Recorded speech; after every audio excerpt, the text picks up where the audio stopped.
The Koh-i-Noor carries a legendary reputation. For generations, it has been described as a mountain-sized stone, a cursed treasure, and a jewel willingly offered to the British crown by a conquered royal house. This chart shows how that reputation holds up against physical reality. The Koh-i-Noor weighs 105.6 carats, a size that fails to reach the top 10 largest diamonds. Next to the 545-carat Golden Jubilee, the stone looks surprisingly small.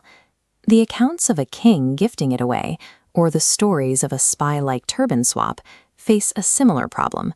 They are contradicted by the eyewitness records and the legal documents of the period. The fame of the Koh-i-Noor rests on factors far outside its physical properties. It sits at the center of a calculated public relations campaign designed to mask the reality of how the British Empire actually acquired it. Following the journey of this stone reveals the mechanics of empire building. It shows how an occupying power rewrites history, sanitizes its violence, and builds a legal framework to justify the spoils of conquest. This rewriting began in 1850. The British Governor-General of India, Lord Dalhousie, needed a formal history for the diamond to present to the public. He assigned the task to Theo Metcalfe, a 21-year-old magistrate with no training in historical research. Metcalfe bypassed formal archives and instead collected rumors from the local bazaars. He produced a story resembling a spy thriller, where the Persian invader Nadir Shah tricks a Mughal emperor into swapping turbans to steal the jewel hidden inside. Eyewitnesses present during the 1739 invasion of Delhi recorded a much simpler reality. When Nadir Shah took the city, the diamond was not hidden in a turban. It was mounted in plain sight at the very top of the Mughal peacock throne. In the centuries before this, the stone didn't have a formal title. Mughal documents referred to it simply by its value or weight. Only when Nadir Shah saw it gleam on the throne did he call it the Koh-i-Noor, which is Persian for Mountain of Light. The British chose Metcalfe's romanticized theft over the recorded history of the Persian invasion. A clever trick was a more palatable story for the Victorian public than the reality of a brutal conquest.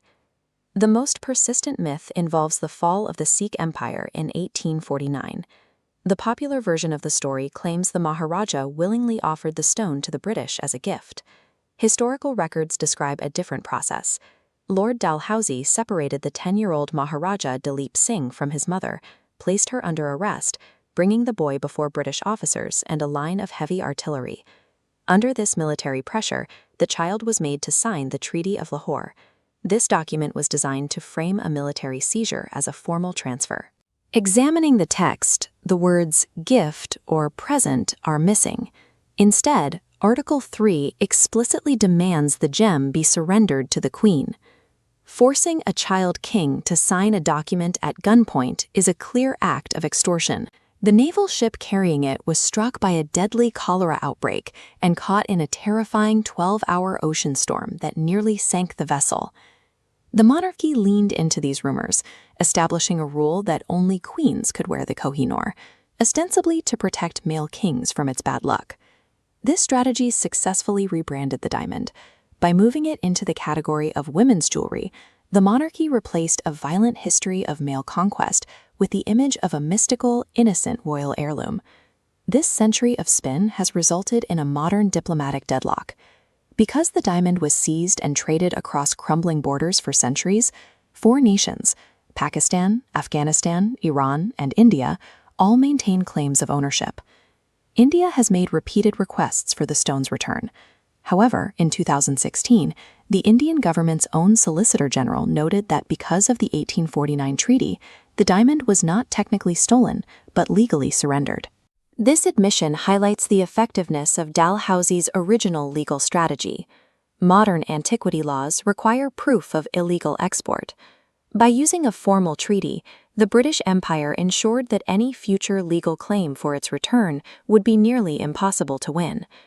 Having 4 separate nations claiming the same stone provides Britain with a perfect diplomatic shield.